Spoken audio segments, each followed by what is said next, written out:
Thank you so much for joining us for our first Women of FHSS panel discussion, Life During and After College Reaching Any Possibility. My name is Lindsay Blau, and joining me on the Women of FHSS subcommittee is Sarah Reed, the Assistant Professor of History and Family History at BYU, and Scott Sanders, Associate Professor of Sociology at BYU. Just so everybody knows, this event is actually part of a larger initiative that we have to help women identify and develop a deep understanding of post-graduation experiences. And then additionally, we will be opening up this initiative for men as well. And so for those of you who are joining us, please, we're so excited to have you here. Our hope is that this entire initiative is to expose multiple applications of a BYU education so that all of you can feel empowered in the decisions that you make. I wanted to take the opportunity to say thank you to a couple of people before we get started who made this possible. So first of all, our sponsor is Family, Home, and Social Sciences, as well as Career Services. Thank you for being here. You'll notice we have some behind the scenes people helping us with this event today. Savannah Grow and Tori Barrington are helping us with technology. So thank you so much. And just a couple of logistics before we get started, and it's a long list, so just bear with me here. This webinar is being recorded so that we can share it with our students and friends who are not able to participate today.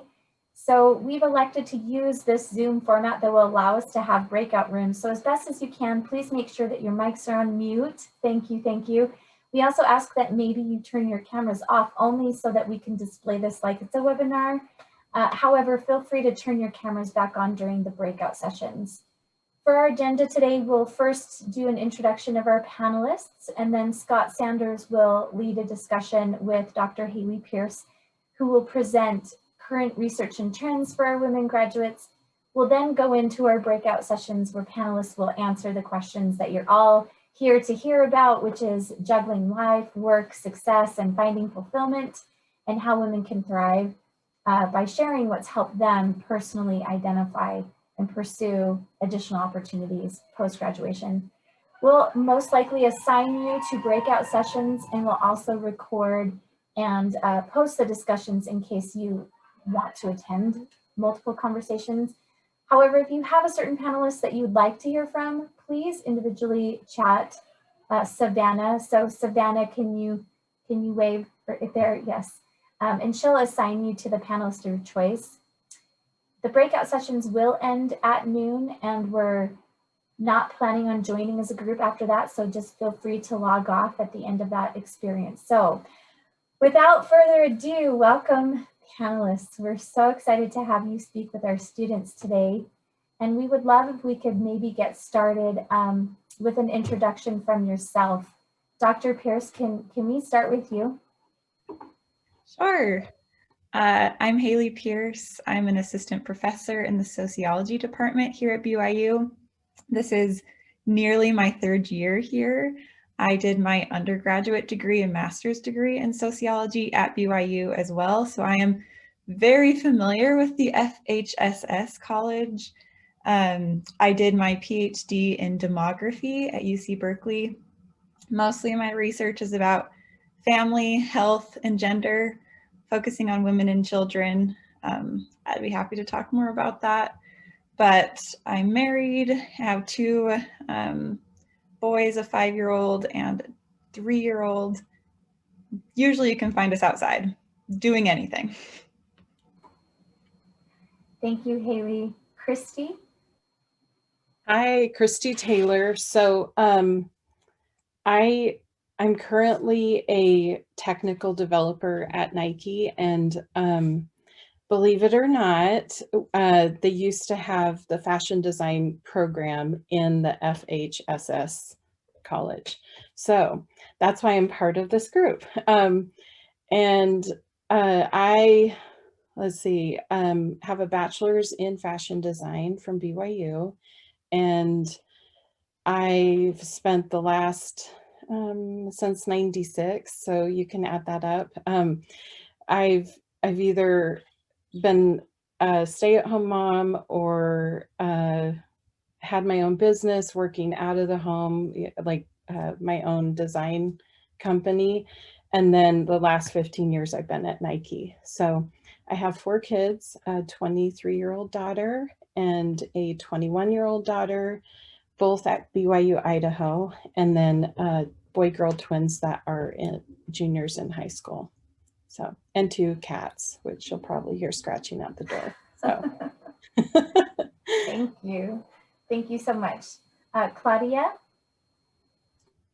Hi, everyone. I'm from Costa Rica. I moved to the US when I was 18 to go to BYU. And I actually wasn't part of FHSS from the beginning. I used to be in the business school, did internships in business and marketing. And it was when I did Model UN that I realized I needed to switch paths. So I switched my major to sociology, finished that degree, as well as an international development minor. And I then went into a master's here at BYU, and I'm about to graduate next month, which I'm really excited about. But I'll miss BYU, and I'll talk more about how much it's shaped who I am. And yeah, I'm going to start working, and I look forward to the future, but I can't help but thank BYU for where I am today, and I'm excited to talk to you about it. Thank you so much.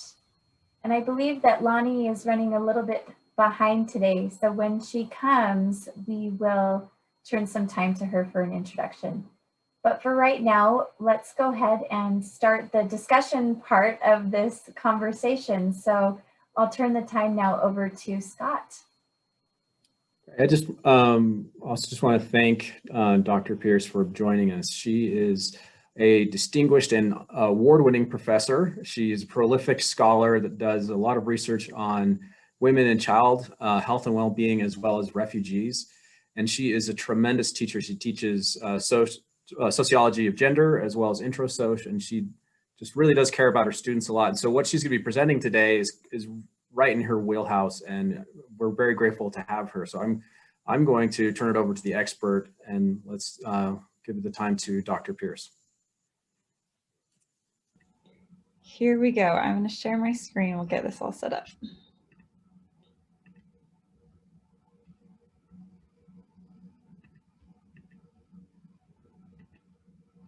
Okay. So there are so many things to talk about when it comes to women in the workplace, and I honestly felt very overwhelmed trying to condense it to about 10 minutes. And so I felt like we needed a starting point. And so this is the one I picked, this notion of a traditional family. And I want you to even put it in the chat. When you hear the phrase traditional family, what images come to mind, what characteristics, what features, what do you think about when you hear the phrase traditional family? And maybe I gave you a picture as a little hint.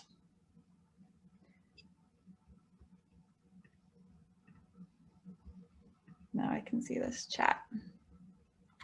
White, mom cooking, dad working, the stay-at-home breadwinner model, suburban America, mother, father, kids, very heterosexual focused. I Love Lucy. Yes, these are perfect. That's exactly the notion, right? And so I want you to kind of think of a couple things, because this is the baseline. This is setting up a lot of the notions about women and work that we have today, as this idea that there are roles and they are to be done by certain individuals. Men do these things, women do these things. And so that's why we even have this conversation today, right? Why do we have to have a panel that talks about women working? Because women have always worked. We just define the work in different ways, whether it's in the home or in kind of the more public sphere. And so be thinking about where this idea comes from, because we all have it, right? You can see through this chat, everyone said pretty similar concepts. And so where does this idea come from? And it's actually this really narrow time frame in the 1950s, right after World War II, when there was a booming economy and a lot of jobs that were available to men. They could get the jobs with little education. Those jobs could support the family. And so it really created this division of spheres. Men worked in the public sphere, women worked in the home. But it wasn't traditional for everybody. this was mainly applying to middle, upper class white families. Women from marginalized groups have always worked, both inside the home and outside. And so we have this idea of a traditional family that has defined our notion of work, but it wasn't actually traditional for anyone, and it hasn't really spanned a very long time. It was really niche to that 1950s family. And so you think about these other questions, you know, was this type of family ever the norm? And if you're looking at majority across culture, across time, not really. Was this family type available to everybody? Not really. But why is this still our default? Why still today in 2021, when I say traditional family, is that the image that we think of? And so that really does define how we think about women and working, again, both inside and outside the home. So the question is this type of family, this traditional family that we outlined in the chat, is it feasible and is it desirable? And I think those options and the decision process is different for everybody, right?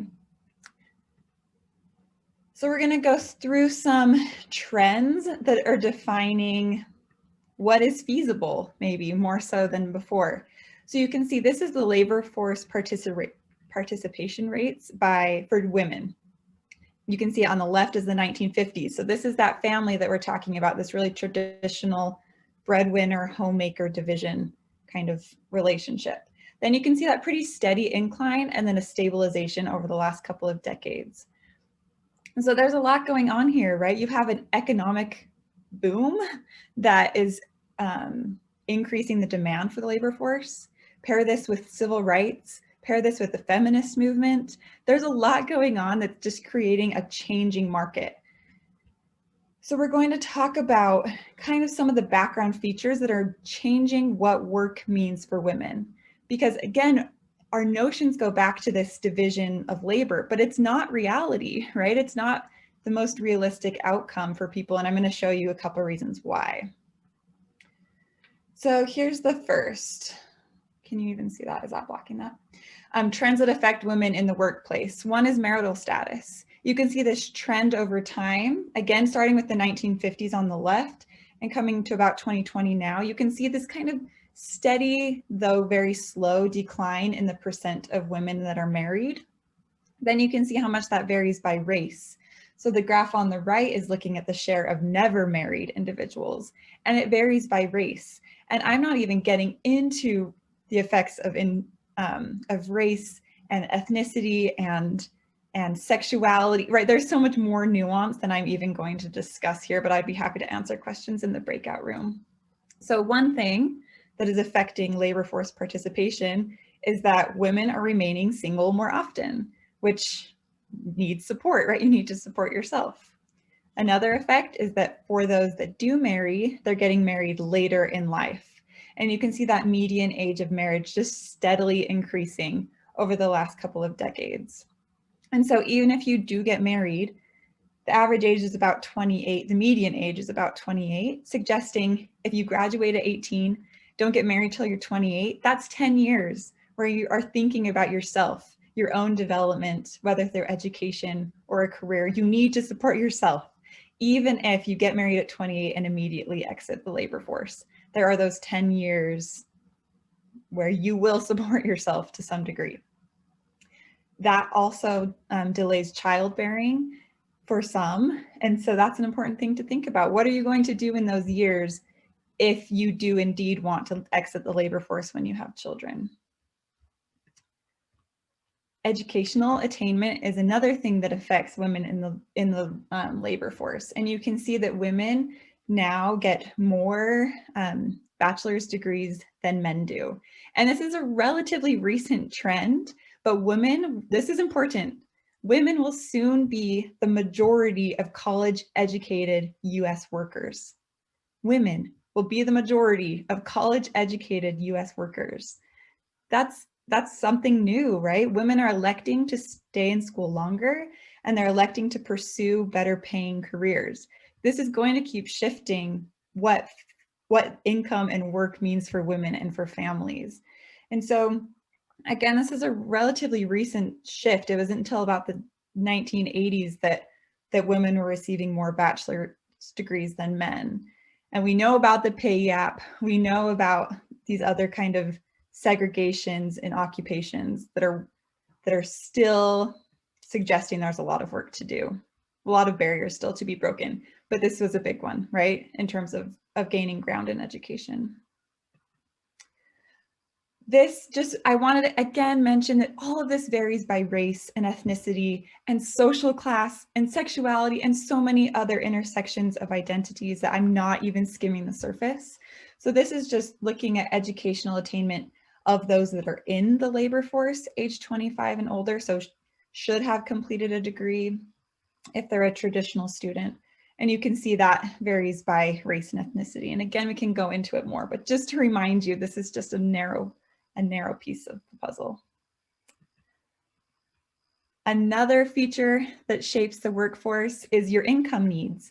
And this may be most influential because even if you get married at 28 and you have hopes and dreams to exit the labor force, that's just not always feasible because you can look here at income. The typical worker makes about $41,000. That has a pretty big bump up to $61,000 when you have a bachelor's degree. But that increase is bigger for men than it is for women. So you can see, the median earnings for a college educated man versus men overall, and then a college educated woman versus women overall. So we have a shifting world where women are getting more education, but there's still lags in these other areas in terms of income. Again, I can answer questions about that in the breakout room because I'm just hauling. There's so much to do. Okay, here's another one.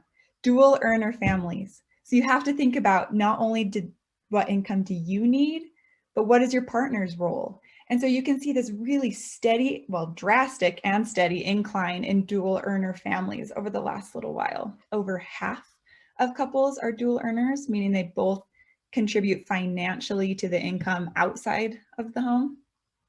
63% of married couples with children are dual earner partners. And there are endless benefits and barriers to this. And I think this might be part of the focus of my breakout room because me and my partner both work. My husband is a physical therapist. So we have navigated both of our education, both of our training, and now both of our pretty demanding careers and 2 small children. So I can talk more about the logistics of that because dual earner households and the benefits and barriers really shift over a life course. Some periods are really focused on what do we do with childcare, others focused on leisure, some is focused on retirement. Like there's so many different benefits and barriers based on the life, the position you find yourself in at that time.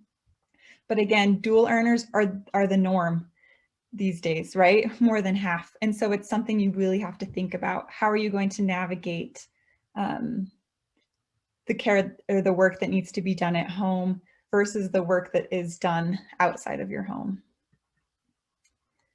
The next is your location. And this is just looking at Utah specifically. And there's so much to unpack here, but on the left, I've just kind of outlined a couple key features of this, is that Utah has the largest difference in labor force participation between men and women, and it's 17%, right? You can see that in the top left of that image. And so that's, again, the largest differential in any of the states. Utah is number 1 for women who work part-time. So you can see women are working in Utah, they're just decreasing their hours. Utah is one of the most highly segregated US states in terms of occupation. You can see that towards the bottom. So the female share of certain occupations are very segregated in Utah, more so than almost all other states. And then always our shining award, Utah has ranked worst state for women's equality 3 years running. And they define this in a lot of different ways. Some of it's disparity and share of women in executive positions or political positions, the pay gap, lawmakers in Congress, executive jobs, things like that. And so one of the biggest contributors to our lowest ranking is our workplace inequalities. And again, a lot to unpack in terms of Utah and maybe why this is the case. we won't talk too much about this, but each location comes with certain barriers that are important to think about, right? In Utah specifically, childcare is a barrier. This cliff effect, meaning once you get a job and start improving in the labor force, you all of a sudden lose a lot of benefits that are really supporting your family. And so there becomes a deficit or a danger to increasing in the labor force. Leadership roles and advanced degrees are more limited in Utah than they are in other states. We'll just talk about this quickly, the economic atmosphere. So we are in a pandemic right now, and we know that that's affecting women and women's occupation more than it is for men. And that's what this little graph is showing you, women who are considering leaving the workforce in 2020, right, as a result of the immense stress that the pandemic has placed on everyone, but women most in this, focusing on this. And so you can see why economic crises hit and kind of focus on women. They're vulnerable economically. They often make less, they work fewer hours, they work in jobs that aren't as stable. They have more needs that need to be addressed, like childcare and these kind of informal things that people don't often care about, right? That get kind of pushed under the rug when any kind of crisis arises. And then they make up the majority of single parent households. So they're shouldering all of the burden that comes with the pandemic. There's a lot of things to do. We can talk about solutions in the breakout room if you're curious. These are just a couple that were put out on what could we do in Utah maybe. And I think the biggest one is that we need to teach women to plan for a career in education. That's maybe the whole point of this, because there will be a point in your life where you will have a career or a job of some sort, whether that is prior to marriage, after marriage, during your whole life, for financial needs, for your own personal fulfillment, whatever it is, there will be a stage in your life where you have a career. And you can see the other ones there. And then the last one is individual choice, right? That's my family. I knew I wanted a career from the second I knew I could, right? And so that's been a big feature of my life. I have always known that I wanted to work. And so I've kind of set up a life in which I could, but there are a lot of barriers that come with that in terms of how do we navigate what we do with our children? How do we navigate who does the dishes? And again, this is probably the focus of my breakout room is talking about the research and my own experience with navigating a dual earner partnership, navigating higher education as a faithful woman and as a woman who likes to live in the gray area of faith a little bit more than others. So that was quick. But I really just wanted to expand this to say, maybe you have an idea of your trajectory, but also there's economic and social and demographic things going on around you that will also come into play. So keep all of it in mind as you kind of navigate your own individual choice and your own circumstances. That's all I got. Thank you, Dr. Pierce. I was wondering, based off, I know you did your undergraduate and your master's degree here at BYU, and then also you've been a professor here for 3 years or so. And I know this is hard to do because data doesn't trickle down to LDS or BYU specific, but maybe perhaps off of your personal perspective, can you kind of contextualize or give some insights of what some of the data you presented might look like for BYU students?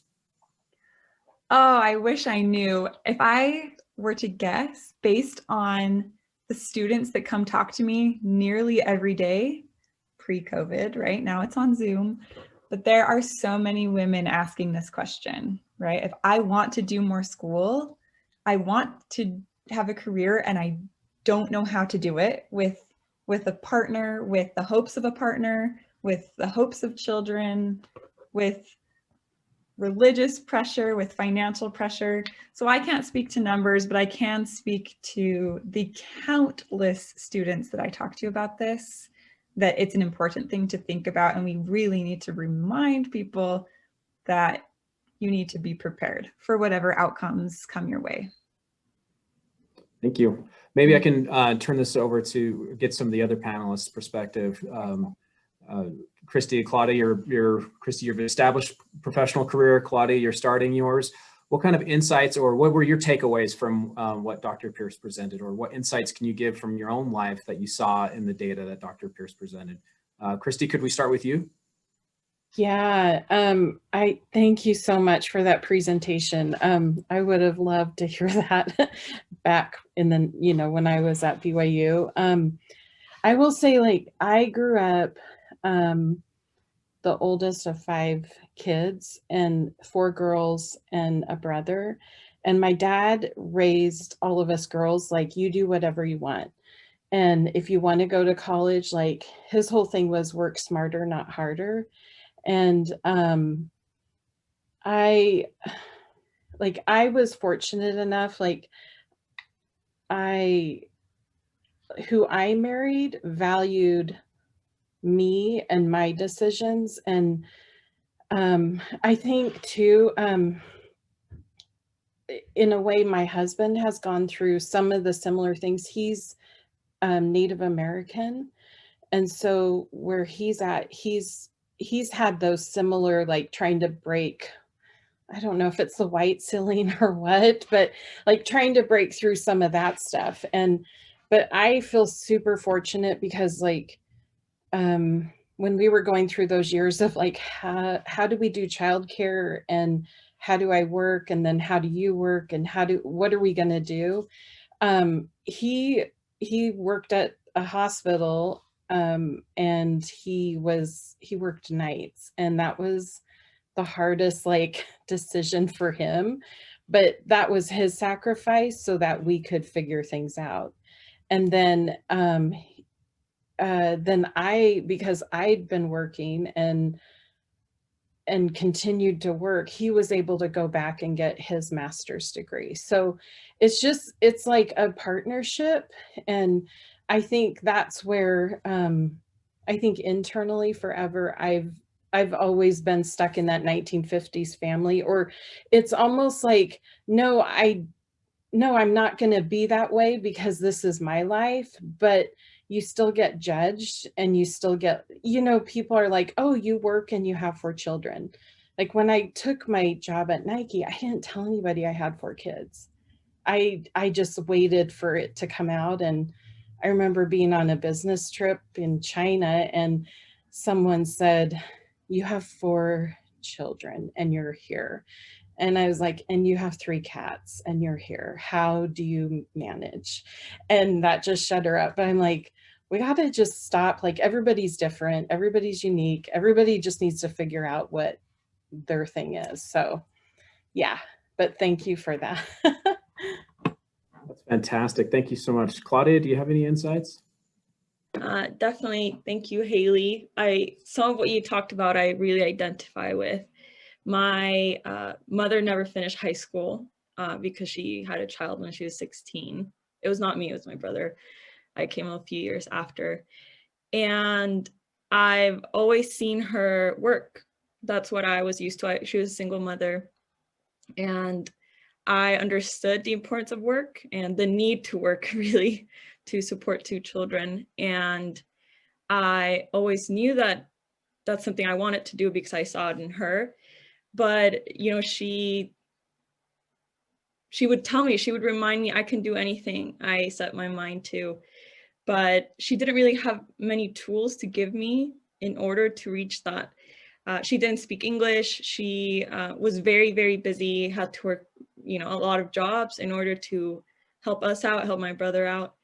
And so I came to the US, to BYU, with the idea that I could achieve a lot, with the hope, but I didn't really know what tools I could use to achieve that.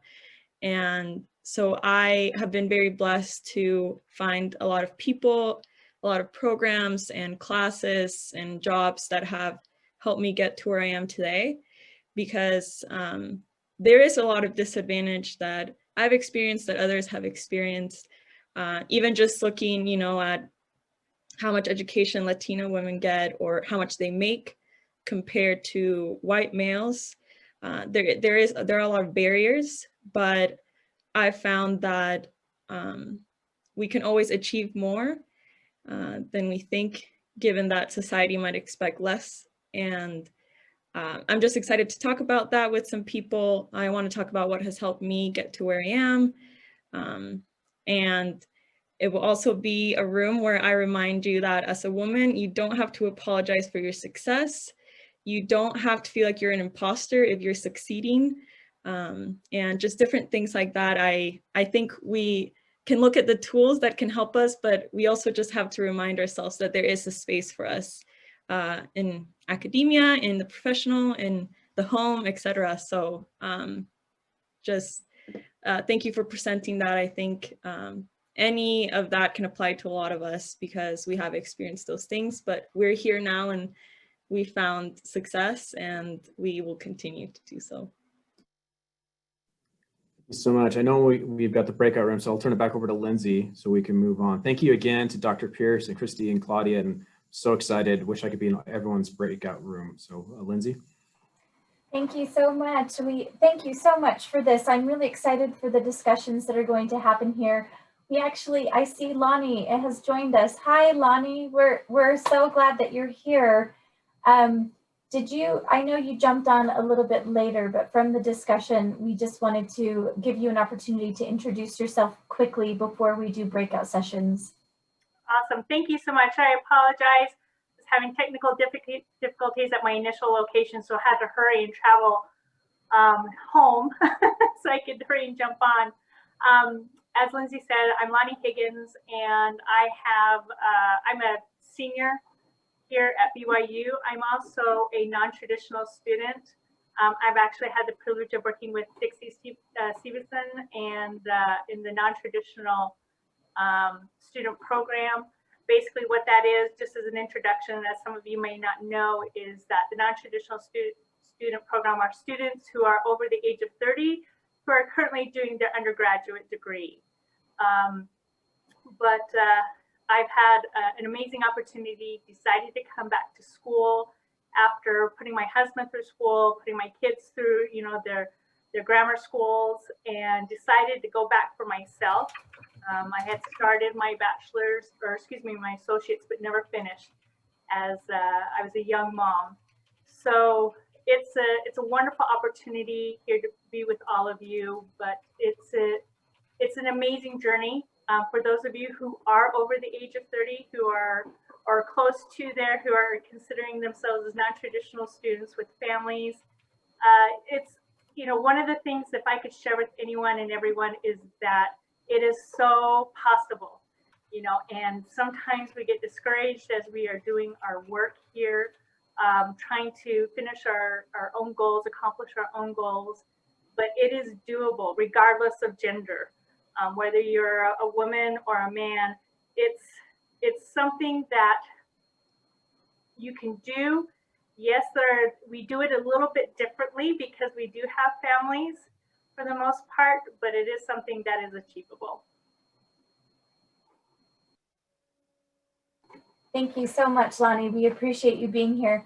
So from here, what we will do, again, if you weren't here at the beginning, we are going to randomly put you in breakout rooms. However, if you wanted to get into another breakout room here, I'm going to just share my screen really quickly.